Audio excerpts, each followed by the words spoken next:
નમસ્કાર, CB24 ન્યૂઝમાં હું આલોક આપનું સ્વાગત કરું છું। રાષ્ટ્રપતિ દ્રૌપદી મુર્મુએ દ્વારકામાં ભગવાન દ્વારકાધીશના દર્શન કર્યા હતા। રાષ્ટ્રપતિએ ભક્તિભાવથી શાસ્ત્રોક્ત વિધિપૂર્વક પાદુકા પૂજન કરી ધન્યતા અનુભવી હતી। દ્વારકા હેલિપેડ ખાતે રાષ્ટ્રપતિ દ્રૌપદી મુર્મુનું ઉષ્માભર્યું સ્વાગત કરવામાં આવ્યું હતું અને રાષ્ટ્રપતિ દ્રૌપદી મુર્મુ તેમના ગુજરાતના ત્રિદિવસીય પ્રવાસના તૃતીય દિવસે ભગવાન દ્વારકાધીશની પાવન ભૂમિ દ્વારકા ખાતે આવી પહોંચતા દ્વારકા હેલિપેડ ખાતે તેમનું ઉષ્માભર્યું સ્વાગત કરાયું હતું।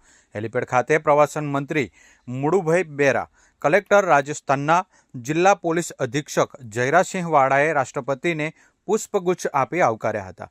દ્વારકાધીશ મંદિર ખાતે પ્રવાસન મંત્રી મુળુભાઈ બેરા, જિલ્લા કલેક્ટર રાજસ્થાનના, range IG Ashokkumar Yadav, police અધિક્ષક જયરાસિંહ વાળા, પ્રાંત અધિકારી અમોલ આવતે, વહીવટદાર તથા નાયબ કલેક્ટર હિમાંશુ ચૌહાણે રાષ્ટ્રપતિને ઉપરણું દ્વારકા મંદિરની પ્રતિકૃતિ, ફૂલ અને તુલસીમાંથી નિર્મિત અનુગ્રહમ અગરબત્તી, ગોલ્ડ પ્લેટેડ દ્વારકાધીશનું સ્વરૂપ તથા પ્રસાદ આપી સ્વાગત કર્યું હતું।